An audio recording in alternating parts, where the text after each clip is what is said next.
Salvete omnes. Thank you for joining us today. As a reminder, this session is being recorded. Today's session facilitators are myself, Patrick M. Owens, and also with us today is Susanna Donahue, who is our technical support for this session. Hello. Also in the session is Sherwin Little, the Executive Director of ACL. Salvete omnes. Our speaker today is Gregory P. Stringer. This session is called Spoken Latin as Outreach and Inclusive Pedagogy. I'll talk more about our speaker in a few minutes. Institute sessions will be offered daily from June 22nd through June 26th. The list of this week's sessions can be found hyperlinked on the online program, as well as in the Schedge app. Pre-recorded sessions, as well as recordings of live presentations, will be available on demand until July 5th. All pre-recorded and live session recordings can be found in the Schedge app and the ACL Institute 2020 website. Later today, we have the following sessions. At 11:15, we'll have low prep comprehensible input activities for the Latin classroom.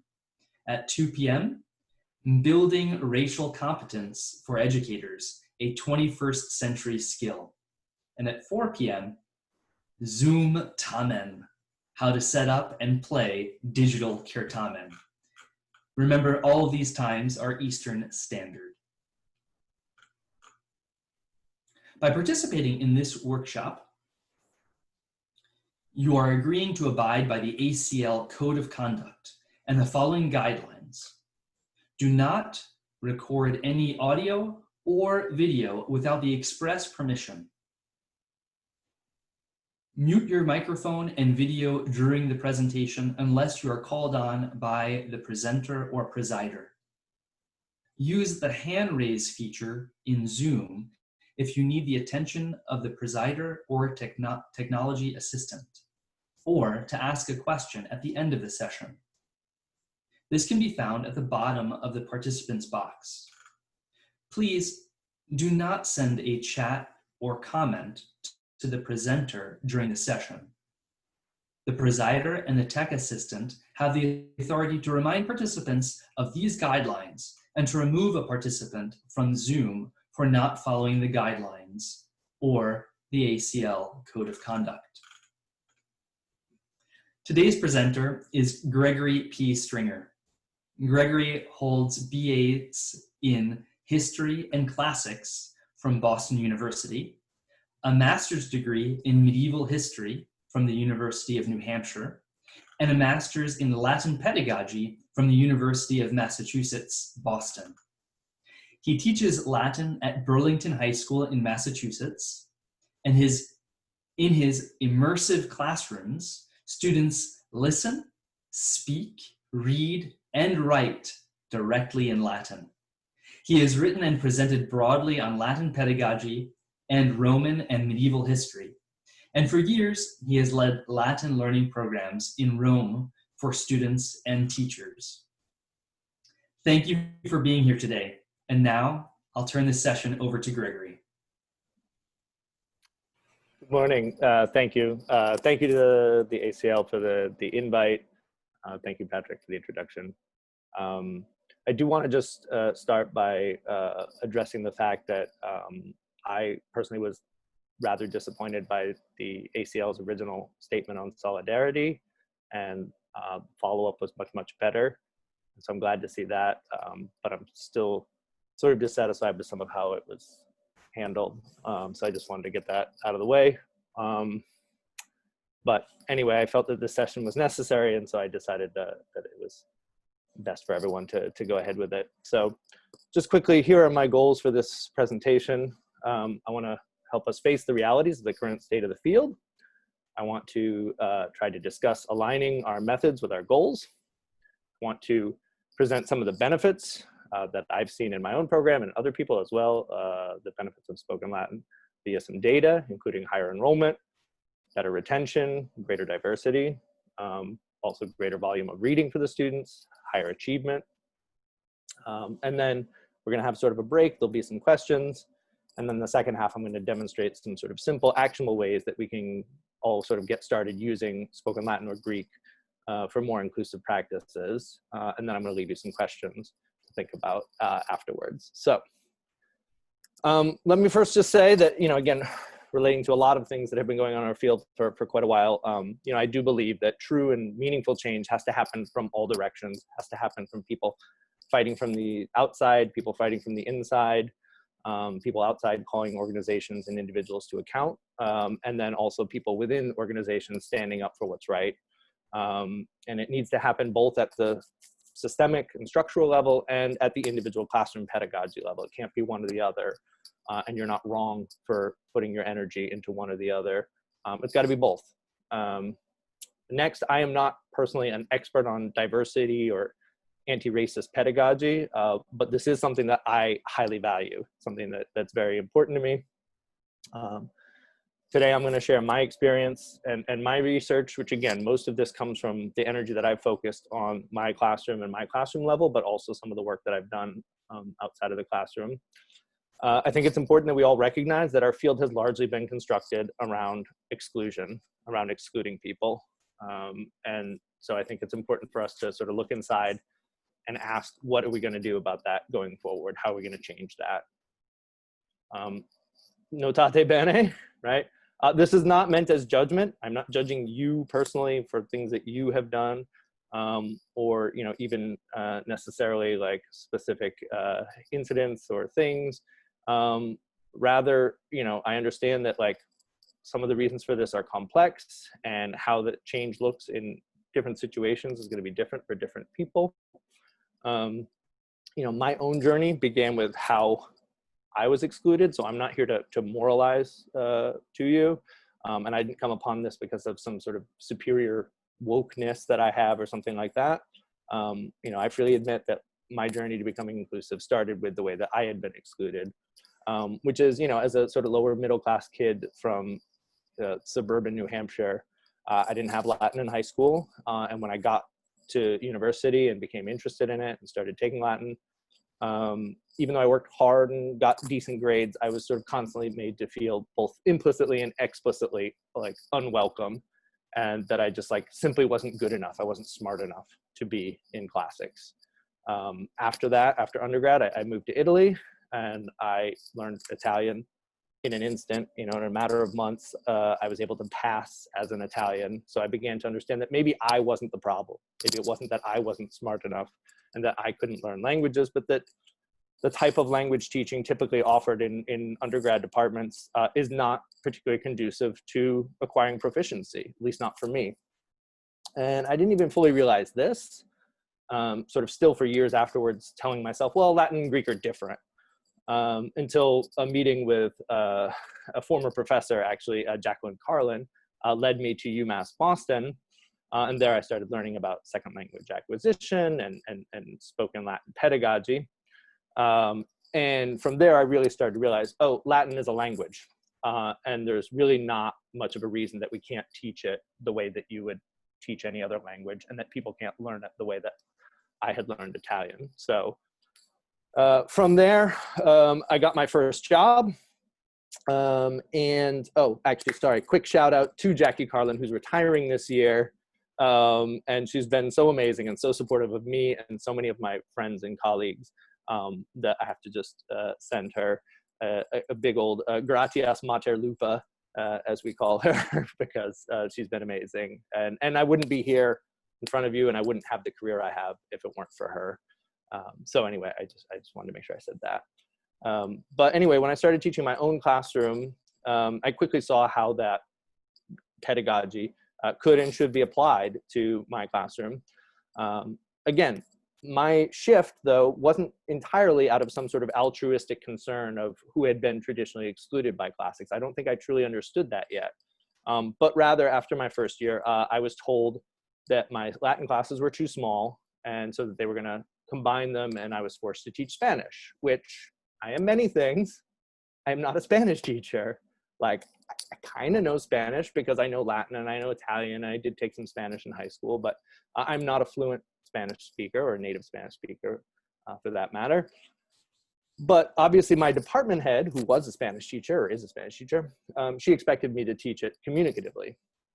So it kind of put me in this interesting position where I was sort of forced to teach a language communicatively that I didn't really know. I didn't know how to speak communicatively, which in fact is the exact same position that many of us face with Latin.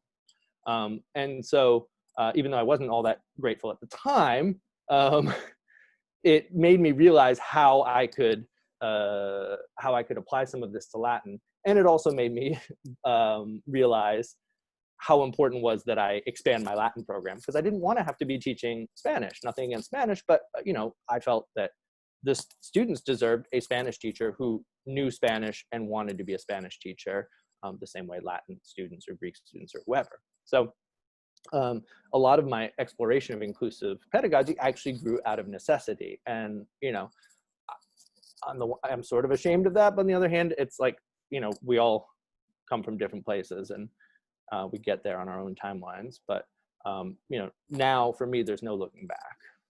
We have to make our field more inclusive. And that really takes us looking inside, okay? Before I go forward, I do want to emphasize, because I think sometimes this gets misconstrued, spoken Latin or Greek and CI in general is not a magic bullet, okay? This will not solve classics problems with white supremacy, misogyny, exclusion, which are features, not bugs of the discipline, okay? That said, though, it must, so we must also continue to fight for anti-racist pedagogy at all levels, right? But grammar translation is ipso facto exclusionary, and we have to wrestle with that, and we have to recognize that. It's ipso facto exclusionary and largely ineffective for most learners. And this is a bitter pill to swallow, but it's the truth. It's the only method that relies solely on anecdotal evidence. There is no research to back its efficacy. Very small percentage of learners achieve true reading fluency. We don't know exactly what the percentage is. And I imagine many of them are in the audience right now watching this, listening to this.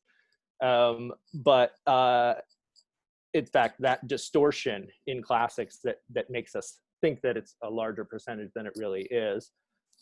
And it's largely due to a self-fulfilling prophecy. Basically, we've sort of designed a field where the only path to success is a natural inclination for grammar translation. Therefore, only those with a natural inclination for grammar translation stay in the field, right?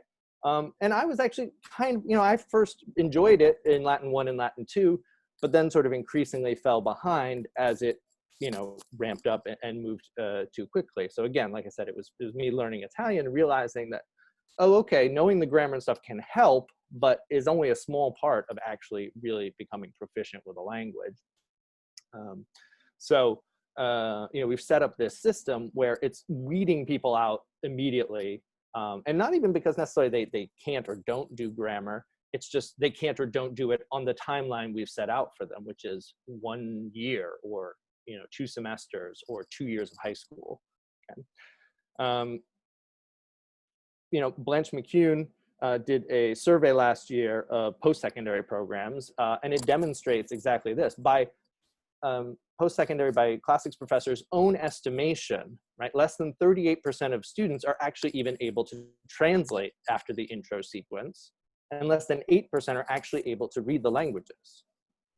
So we have a system where basically no one can even achieve the goals that are supposedly set for them in an intro sequence, and yet we refuse to look at it and refuse to change it. Okay? And that's a big problem. And I'm proof of this too. I graduated with, as Patrick said, a BA in classics and a BA in history. I completed 5 undergrad Latin classes, 4 grad level classes, and I couldn't read anything when I got my BA, not without parsing every word and underlining and drawing lines to things and getting a dictionary. This is not normal. It doesn't have to be this way. This is not the case in a person doing a degree in French in college or German or whatever. After 4 semesters, they typically can go on and read, Voltaire or Goethe or whoever, right? And not even just modern newspaper, but they can read literature in their languages as well. So students should leave our intro sequence certainly able to translate if that's the goal. But I would suggest that what we should do is change our goals and have it be that the intro sequence is actually focusing on getting them to read. Okay? We do have the time to teach them. We just have to decide how we're going to spend that time, right? This 2-semester rush to dump them into a 3rd semester class where they're supposedly reading Plato or Caesar or Pliny is artificial and does more harm than good, I think. Here's just a quick look at Dr.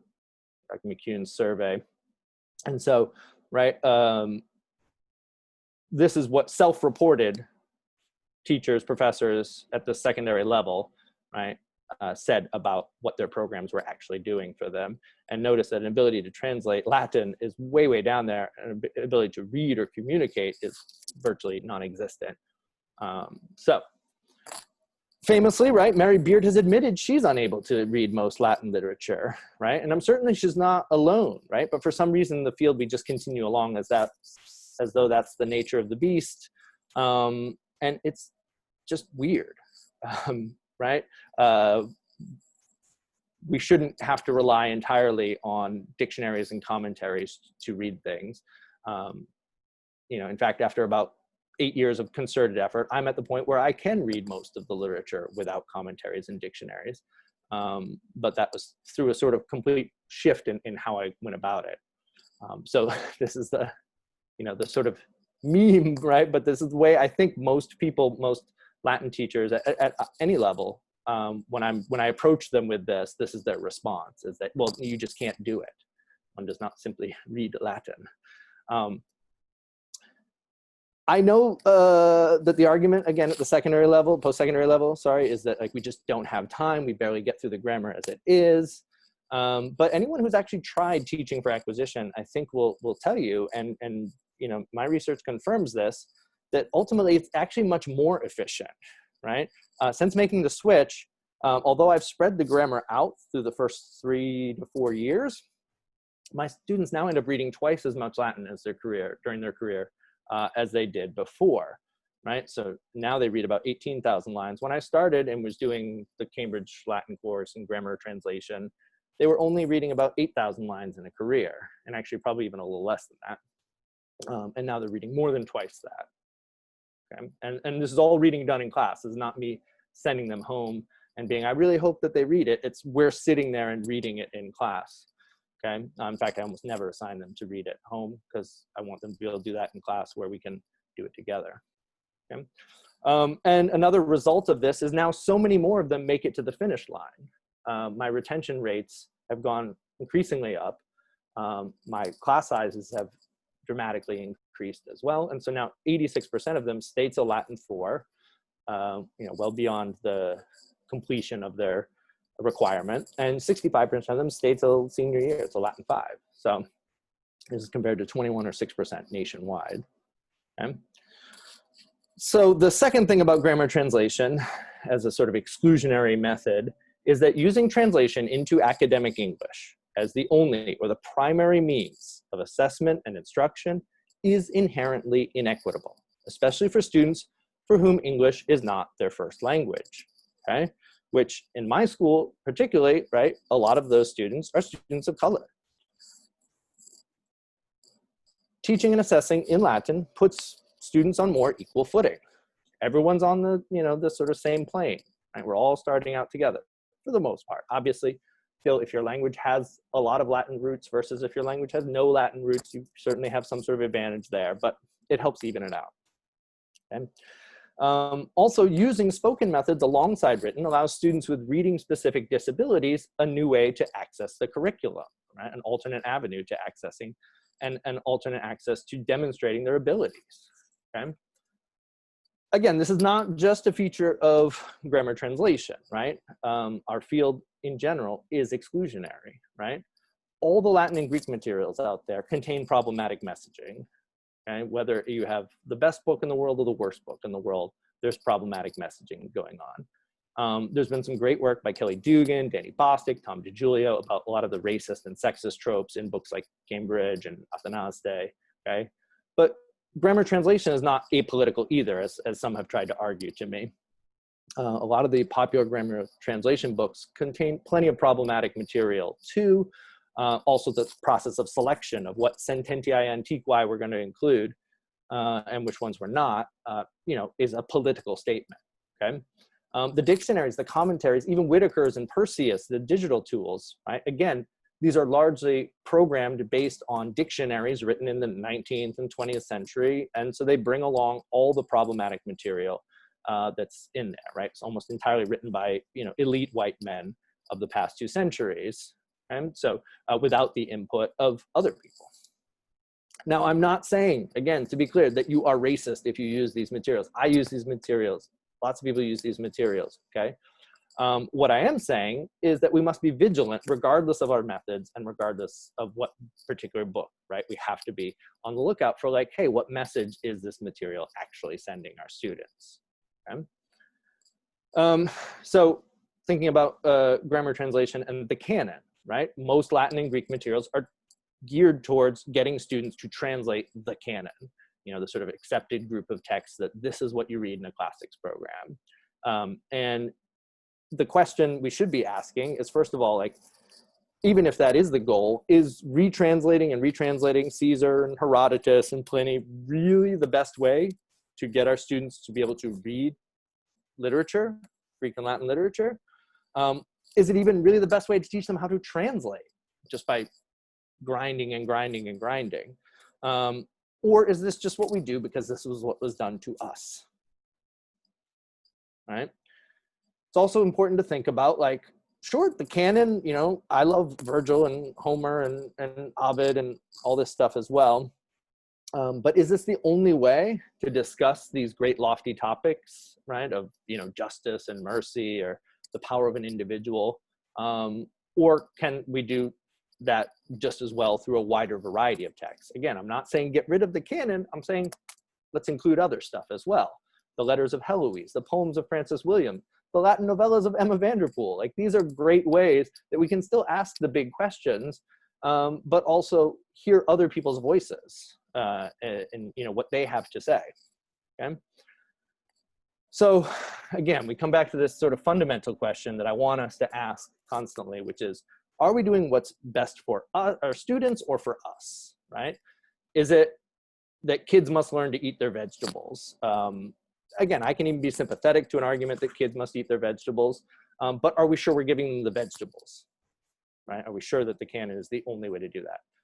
And so even if we decide that, yes, let's continue to keep teaching the canon, like I said, are we sure that grammar translation is the best way to get there? The majority of students in a grammar curriculum will never get to the literature, right? McCune's survey showed that. Most of them don't continue beyond the intro level. De-emphasizing grammar, let me be clear though, is not saying that certain students can't learn it. I've had people throw this at me as sort of a straw man. I'm not saying certain students can't learn grammar. That's ridiculous and utterly false. I am saying that many students, regardless of background, do not respond particularly well to grammar translation instruction, especially in the early period, okay? But all students can acquire language if given the opportunity and willing to do so. So language acquisition, though, it's not a linear thing. You don't acquire the first declension, then the second, then the third. It just doesn't work that way. So if we set up a system where students must prove acquisition of declensions and conjugations as the only way to move to the next level, many students, probably most, will never move up, okay? And because of the inequities already present in the educational system, any method that relies solely on mastery of grammar and translation to academic English will replicate those pre-existing inequities, right? Students that don't have Latin in high school will not have much of a chance to succeed in college, right? A friend of mine who's a professor, right, freely admitted the only students that make it out of Greek 1 are students that have already had Latin because they already understand the idea of a case system and verb tenses and moods and that kind of stuff, okay? So what am I actually saying? I am saying that a generalized shift of a focus on acquisition of vocabulary and reading skills first would be hugely beneficial, okay? As students become more comfortable with reading and the language in general, they will become more comfortable with the explicit grammar. Okay, but like let's get them comfortable with the language as a language first. Teaching it without assumed prior knowledge is inherently more equitable. Not every student has a great grammar curriculum in their middle or high school English class. And so a lot of them come into our classes and they don't know, you know, the difference between a verb and an adverb and an adjective and that sort of stuff, and a participle, so on. Okay? Methods which allow students to use their ears as well as their eyes and offer multiple paths to success will attract and retain larger, more diverse bodies of students. Okay? We must also base our instruction on methods proven for language acquisition first and metalinguistic knowledge only secondarily. Again, not saying you have to get rid of it, but let's sort of de-emphasize that and not make that the only path to success, right? Because again, all students can learn language. Spoken classroom, right, and using spoken language allows new and different opportunities to center the students in their experience. Students get to talk about themselves instead of just the same few elite Greek and Roman men that we've traditionally spent all our time talking about. It allows a new avenue for them to become invested in the materials. And students who authentically know how to read have no trouble translating. My students, you know, occasionally just for funsies, when we get to senior year, I'll be like, oh, here, translate that passage, after never doing translation for the first 3 years.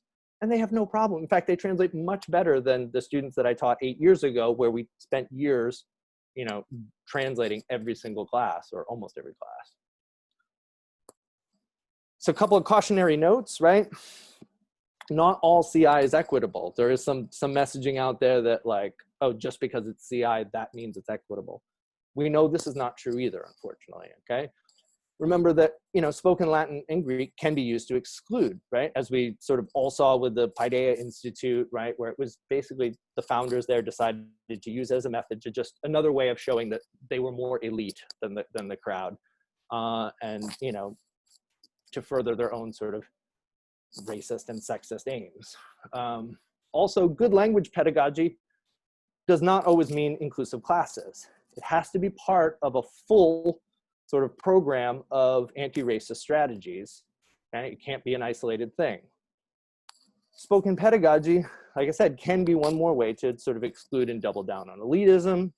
Also, you know, students can drown in immersion if you're doing full immersion, not giving them any opportunity to express themselves. And also, this has been more a case in the sort of modern languages, but some great teachers online have pointed out how some of the materials produced under the umbrella of comprehensible input replicate the same racist, sexist tropes that we saw with, you know, Cambridge or Athanasia or that kind of stuff. Okay? So just because it's CI does not mean it's inclusive. Let me be clear on that. Okay? Also, and most importantly, I know that this is what intimidates a lot of people, is they think it has to be all or nothing. It does not have to be all or nothing, okay? You can start integrating little things each year and getting better and better at it. And I think the idea that all of a sudden I have to sort of show up as JSB tomorrow and be freewheeling in Latin makes most people think, well, there's no way I can do that because I have no training to do that, okay? So it's not about either or, right? It's very much about both and, right? We can both build classrooms that meet the needs of all of our students, right? And still have time to teach grammar and metalinguistic knowledge. We don't have to throw that out, right? It's just we have to change our ratios. You know, I used to do, I don't know, probably 80 or 90% grammar and metalinguistic knowledge and like 10% meaningful input. And now I flipped it. And I do 90% meaningful input and 10% grammar and metalinguistic. And the results are much better, okay? We can both continue to prepare students for the canon and introduce them to other texts so that they can follow their own interests. We can both teach them to speak Latin and Greek for pleasure and teach them to be critical readers of any text. We can both create classrooms that are equitable and rigorous, right? Like it's not, spoken Latin classroom is not a rigorous. Bethany Sawyer has done an amazing presentation on how, in fact, according to the actual definition of educational rigor, a spoken Latin classroom is more rigorous than a traditional one. And we can both continue to what we already do well, and then also integrate new strategies to reach more students. And that's sort of my basic message today. So again, just here's a look at my enrollment over the last few years. You know, next year we're poised to double what I started with 8 years ago, at a time when, you know, Latin continues to decline elsewhere. Also, my Latin classes are now more diverse than the school I teach in, which was not at all the situation when I started, okay?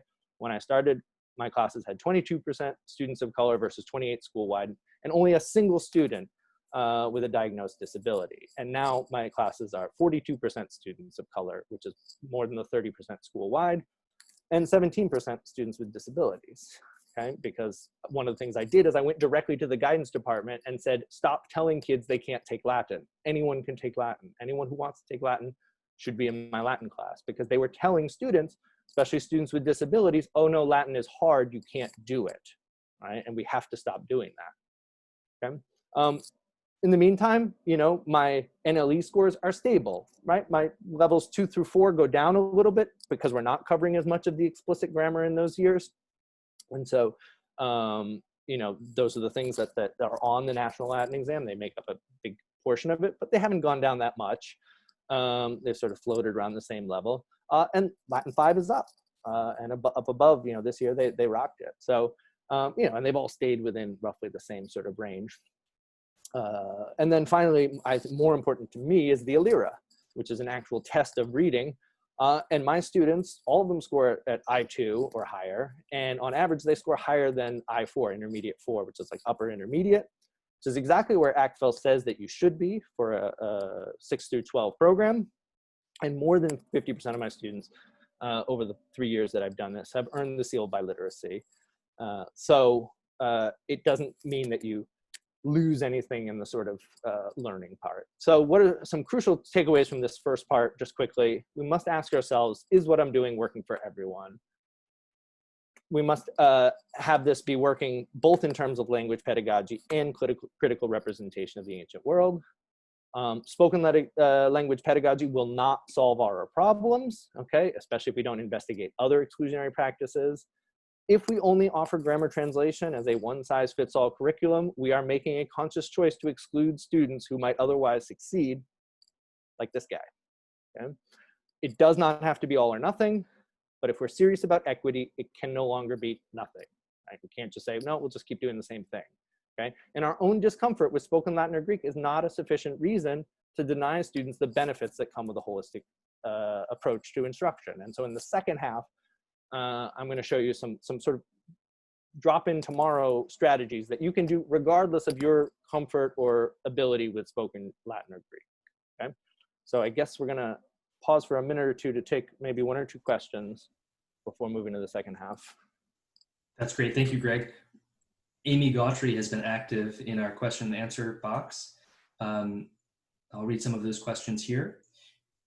She asks, what would you do if you had to use Ecce Romani?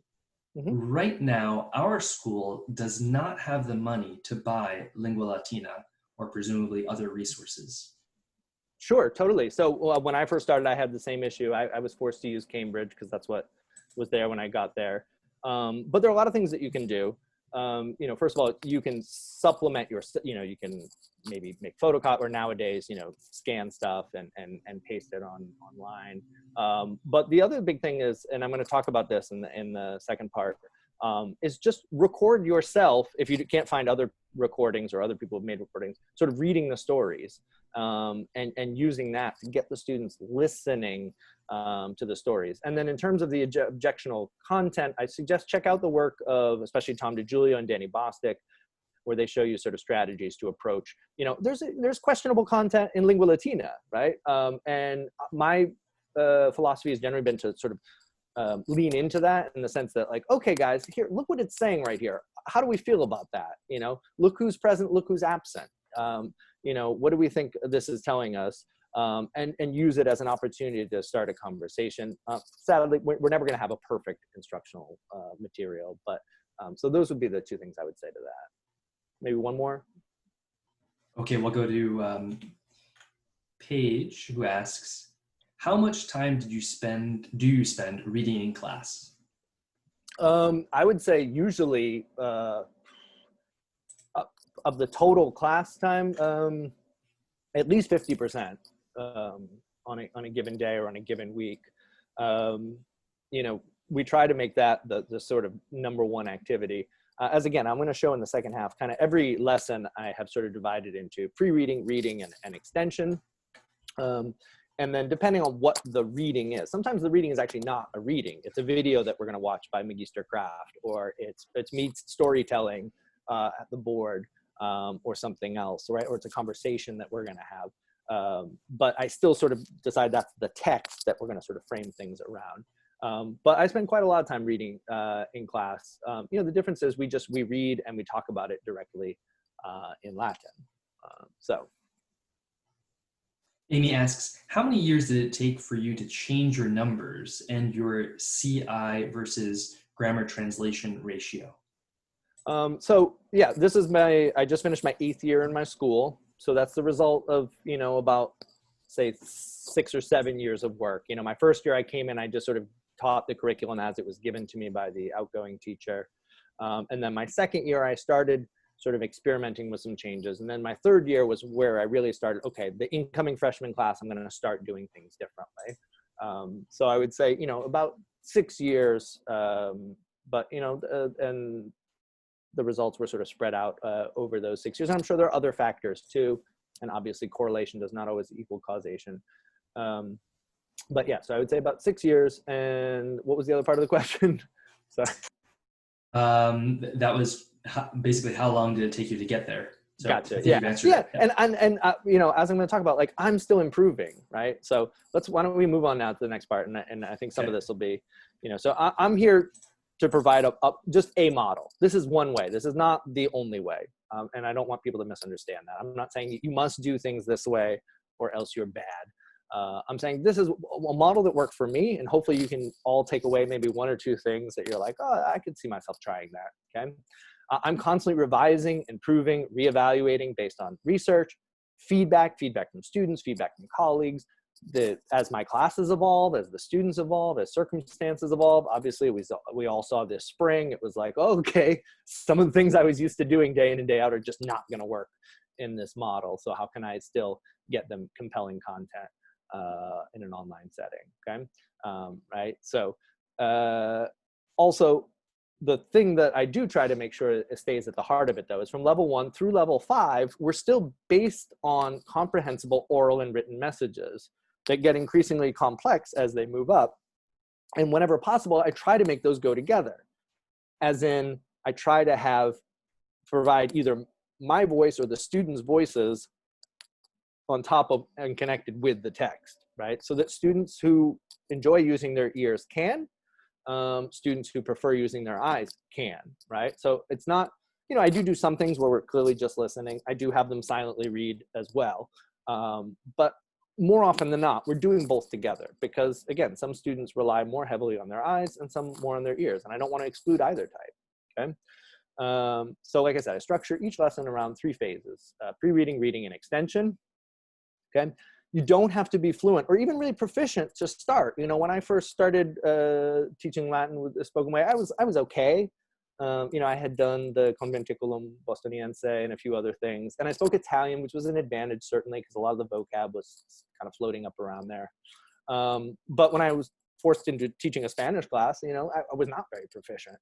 I like to make it clear to my students right away, we're language learners too. Like, this is new to us, and that's okay. Like, I don't know every vocab and macron and, you know, all the little tidbits of grammar necessarily perfectly at every moment, right? Even after, you know, more than 5 years, I should have changed that, you know, 8 years, whatever it is now. I'm not a perfectly fluent Latin speaker, but I believe, and I think we all must believe, that all teachers and students can get there, right? We can't believe that it's impossible. So I, you know, sort of try to inculcate a growth mentality. Like we're all learning together, right? And we're gonna make mistakes, but we're gonna get better at it. And we teachers have just been doing this longer, you know? And we can learn from some of our past mistakes, right? I try to save them time and energy of like constantly memorizing charts and vocab lists. For the kids that like that, go ahead, do it, right? But for the kid who's banging his head against the wall being like, I just can't memorize these charts, telling him to like make flashcards and work harder and try harder is like trying to tell someone to calm down in the middle of a panic attack. Like it's not going to help. Instead, if we set up a model where it's like, that's okay, right? You'll get them eventually, let's keep learning and keep reading. Something called spiral teaching. My little quote with my kids is like, the bus is coming back around. It's not like this is the last time we're going to see the genitive. And if you didn't understand it today, well, tough luck, buddy. The bus is coming back around. We're going to see the genitive hundreds of more times, thousands of more times before we're through. So the goal is eventually you'll get it, right? Not that you must understand it now or else we can't move on. As I said, languages are not acquired in a linear fashion, okay? One thing to do too early on is let others speak for you. There's lots of great Latin speakers out there who've put great content on there. Now, sometimes you have to be careful because again, not everyone's content is great. But people like Magister Kraft, Sky Shirley, Satura Lanx, like there's a lot of these people, Komodo Gikitor, that put stuff up that is really great and at various levels too, okay? So what does my classroom look like? So I like to say my classroom, it's immersive, it's not immersion, okay? So it's 80 to 95% in Latin nowadays, but it didn't start that way. It started 10 or 20%, 30%, slowly moving up more. It is not generally centered on extemporaneous Latin. I know, there's some very powerful voices in CI out there who very much support a model of coming in and storytelling every day. And that's great. If you're good at that and that's what you do and that works for your students and that works for your school and your department head, great. It's not a model that I use, doesn't really work for me. So like I said, I sort of center everything around text, but still I make sure that everything adheres to the sort of CI principle that basically if it's not comprehensible, if they can't sort of readily understand it, then they're not going to learn from it. Okay, the problem is, and the reality is that we don't like to face, is all that time you spend decoding a sentence of Caesar, as soon as you finish decoding it, you kind of forget all the stuff that you learned along the way, most of it. About 90% of that you just throw away, and some of it you might contain for the next time. Because what your brain is really interested in is what is the message, okay? And again, with rare exceptions, people who really love the grammar part, and then they go on and become classics professors. And so then we think everyone's brain works that way, but they don't, okay? And so the Latin and Greek corollary for the sort of CI principle is if they have to translate it, then it's just not comprehensible, okay? But we can understand Latin and Greek as unmediated language, right? When I have a conversation with someone in Latin or in Italian, right? I'm not thinking in English anymore, okay? But it takes willpower, time, and sort of effort to make that happen, right? And I do think speaking and listening is the most direct method to get there. So how do I get started, right? Let other people speak for you. Record yourself at home. That gives you a good way to practice like hearing the language in your own voice in a low pressure situation, right? No one else has to hear it. I use a lot of those recordings in my class outside of it, put them up on YouTube, include them in Google Forms, put them in Google Classroom, whatever. In class, start with simple commands. This is one of the easiest things that you can spend some time over the summer practicing with some Simon Says. And do a TPR sort of activity on day one of aperite libros, claudite libros, considite, surgite, that kind of stuff, okay, that we can all do, we can all learn to do. When I first started, I would have an assistant. I got one of my older students to come in and practice with me the day before school, right, or earlier in the day, and then they would help me out on the first couple of days, and they love doing that. So make it a goal to sort of maybe just start with simple imperatives for classroom stuff next year. Okay, and then the students are just hearing more verbs. They're readily understanding them. Okay, okay. So in teaching classical languages, right, or really any language though, you pre-reading, reading, and post-reading or extension. I'm going to show you a quick example. I don't have a ton of time left, so I'm going to run fairly fast through it. But the slides will be up, so you can go back and look at them. But note ahead of time, I would not do all of these for this one reading, right? I'm using this as a sample. Around which, like, here's a variety of activities that you could do as pre-reading, reading, and extension. But, for a 12 or 13 line text like this, I would not spend, this time doing all of these things, okay? But so here's just a random chunk I grabbed of the Aeneid book 3 that we might read in class. And this is how we often sort of give it to students. No macrons, and just like, hey, have at it, good luck, go and translate this. And we think that, well, this creates mental rigor and stuff. But for most students, it just creates panic, self-doubt, feeling of unworthiness, feeling that I can never do this, right? At least, again, that was largely my experience. And we don't want to do that. Certainly not in the earlier stages. As they get older, sure, fine, we can challenge them more. But I think especially in the early stages, we want to make a welcoming atmosphere that promotes an idea that anyone can do this stuff. Okay, so what are some things you can do for pre-reading? Well, you want to activate their background knowledge. This is both in terms of language and culture. We want to activate their vocabulary, right? Both general vocabulary, what are words that come up a lot, and then text specific. If you're reading the Aeneid, right, you're going to see certain words at certain points in the book, military words, sailing words, religious words. And so you can do some text specific.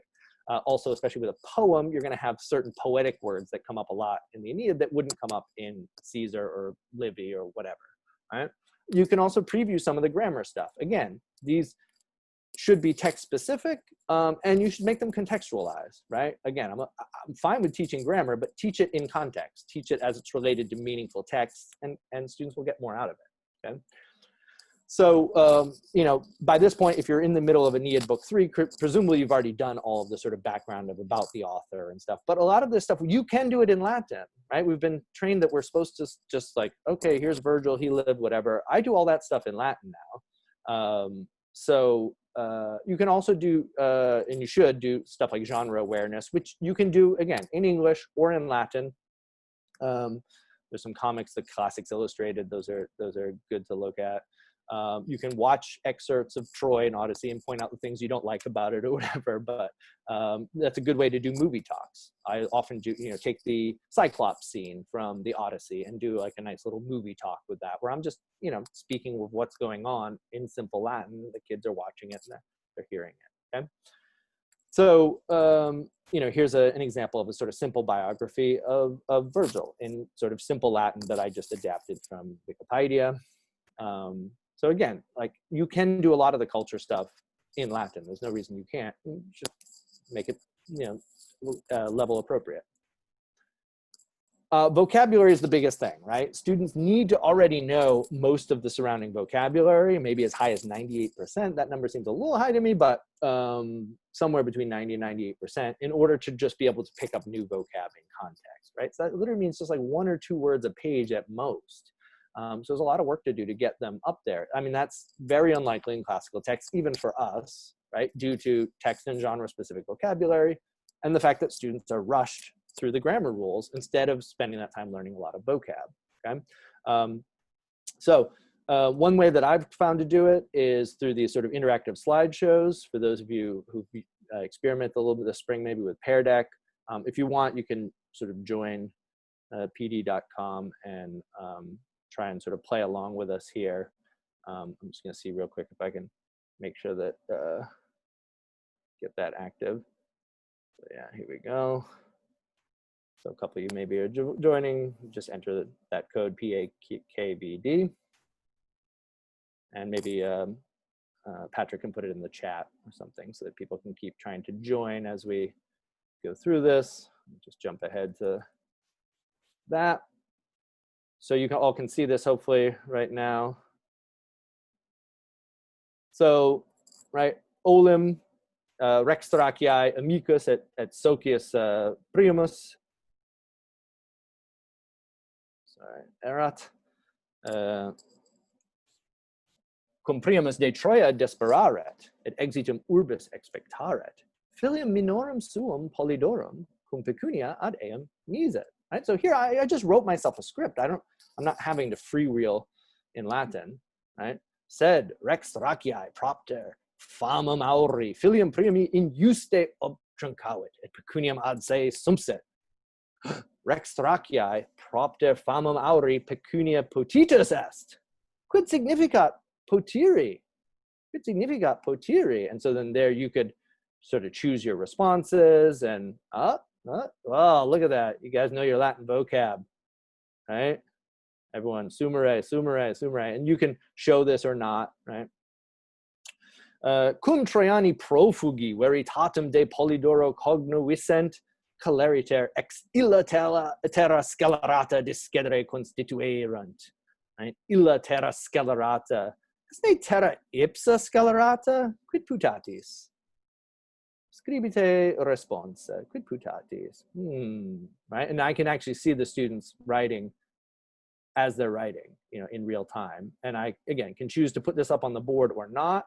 It's, anonymized, so you're not embarrassing anyone, etc. Et quis fuit rex thraciae? Quis fuit rex thraciae? Right, so again, this is all a pre-reading exercise I would be doing before reading those lines, right? Quis fuit rex thraciae? Oh, nescio nomen. All right. You don't have to know his name. What else could you say, right? If you don't know his name, non est priamus. Priamus non fuit rex thraciae. Fuit amicus priamus. Amicus improbus. Okay. Et cur priamus filium regi Thracio. So notice I've introduced this weird poetic adjective that Virgil uses, but in a context where we already know, we've already agreed we're talking about this guy, right? So cur priamus filium regi Thracio misit, right?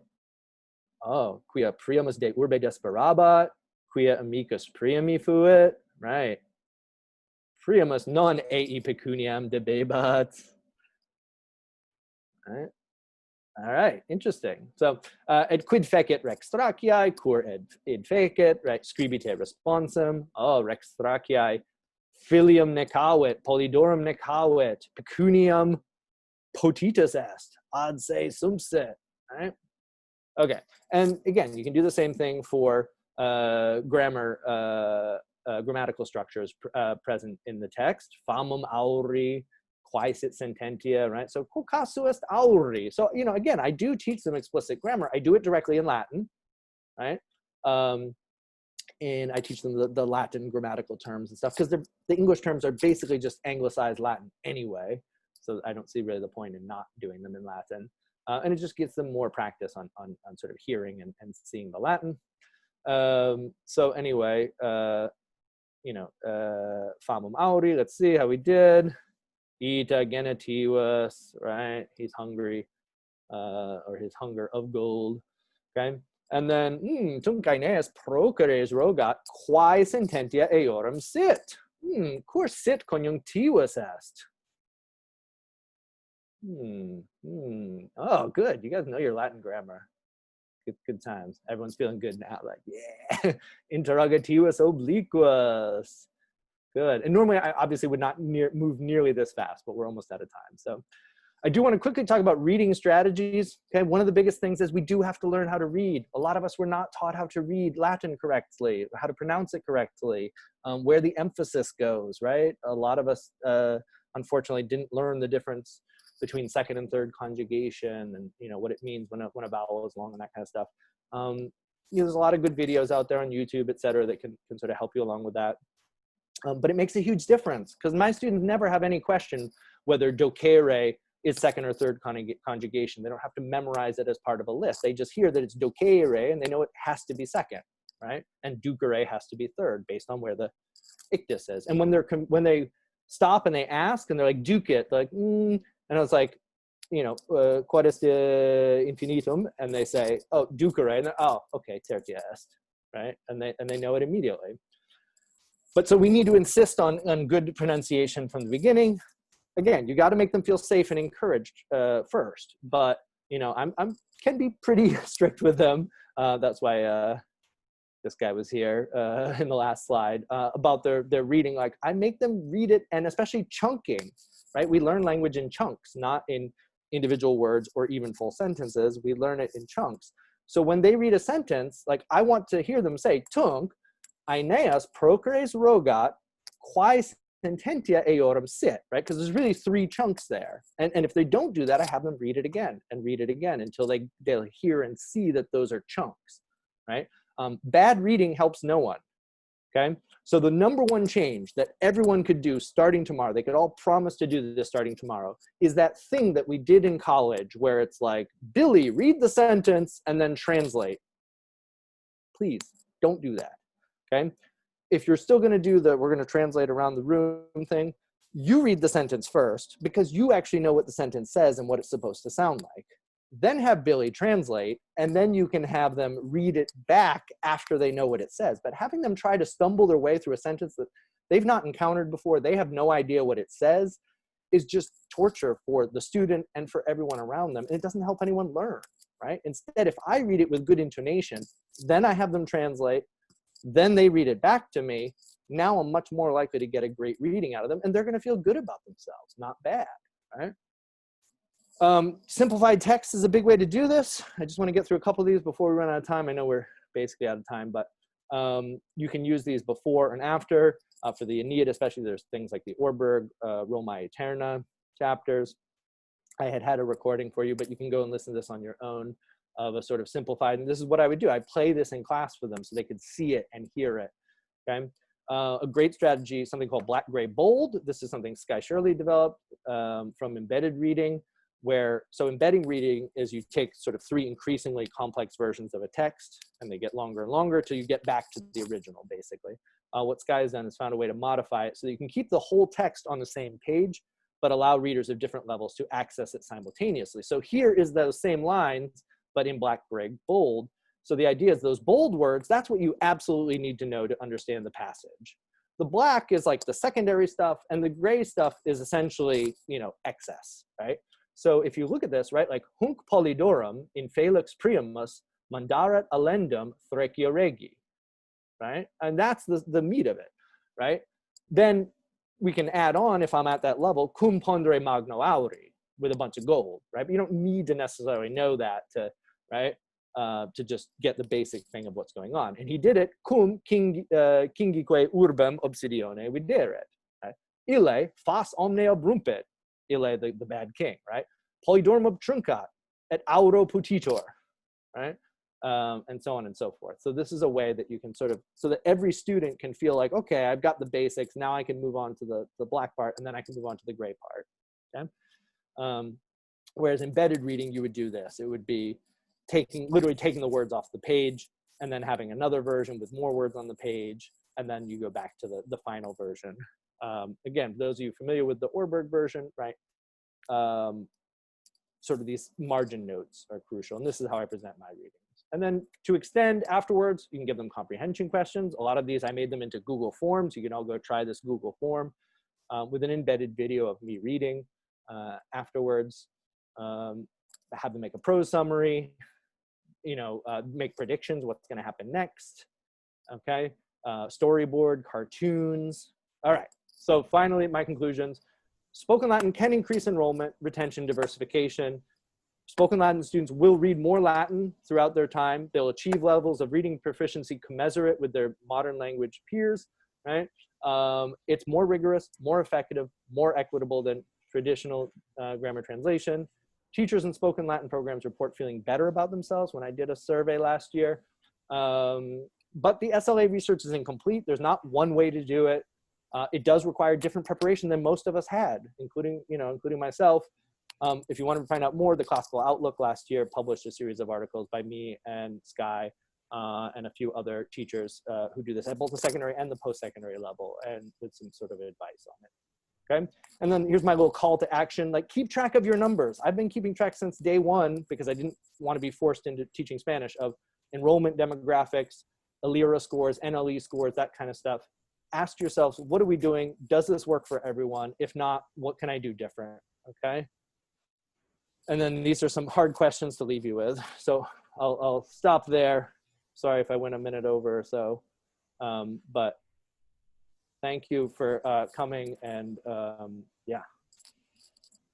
Gregory, we have some questions, and Sure. maybe we can answer them in rapid fire. Some great questions here. Amy asks, do your students take the AP exam? They do not. I don't believe in the AP. My students do a dual enrollment through UMass Boston. I don't think the AP is a good test of Latin skills in general and what my students do specifically. But we end up reading actually more of Virgil than is on the AP syllabus and more overall Latin. And my kids leave with actual credits from UMass Boston that are transferable rather than the sort of often broken promise of the AP, where a lot of schools just simply don't even accept AP credit anymore. So, and it just doesn't come down to a high stakes test.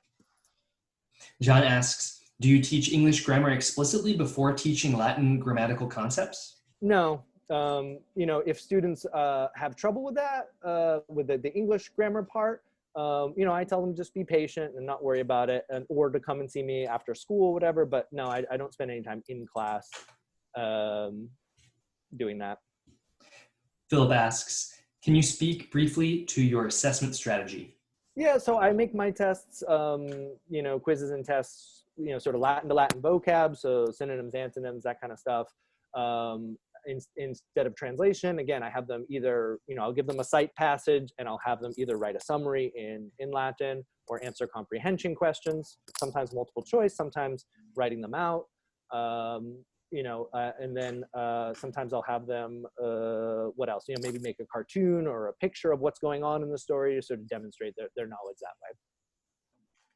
Okay, and what level of Latin was your selection of Aeneid 3 intended for? Yeah, so that's Brian. Yep. Hi, Brian, by the way. I do that with my seniors. So that's like basically in the fall of the Latin 5 dual enrollment, we do Aeneid books 1 through 4. And we're not reading every single line. Some of it we're just reading the Orberg stuff, and some of it we read the actual line. And lastly, Maureen asks, when you ask a comprehension question in Latin, is it all right for your students to answer in English, even though Latin may be preferable? Totally. I always tell the students to answer whichever way they most feel comfortable. I encourage them to answer in Latin. I've had some kids who all 4 or 5 years just won't answer in Latin, and like, okay, fine, but they're still enjoying the class and they still get very good at understanding. But they're welcome to sort of answer and ask. And I don't like to force them to do something. If it's, a simple question of ita aut minime, or, quis est in nave, right? I'm hopeful that they can say Aeneas est in nave. But, especially when it comes to sort of complicated things, a lot of times I'll let them answer in English and then I'll recast it in Latin for them, and for the rest of the class. So. That's great, Gregory. I want to thank the viewers for joining us today and our behind-the-scenes staff and the Institute organizers. I also want to thank today's presenter, Gregory, for sharing his time and expertise with us throughout his wonderful presentation. As a reminder, there are several other sessions today. You can find them on the Sketch app and also on the online program. With a few moments remaining, we'd like to see where our session participants are from. We've enabled the chat feature so that everyone may give a shout out now with your location. We'll do so for the next 30 seconds or so, and then we'll close this session. Remember, there are other great sessions for the rest of the day. So where is everyone from? And do we have chat? Oh, wow, look at that. Western Mass. Whoa, it's going so quickly because we have 100 participants. Papai.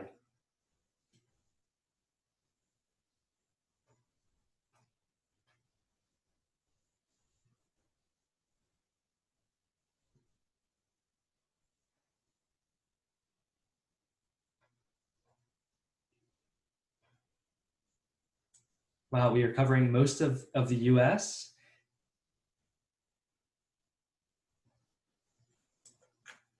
Wonderful.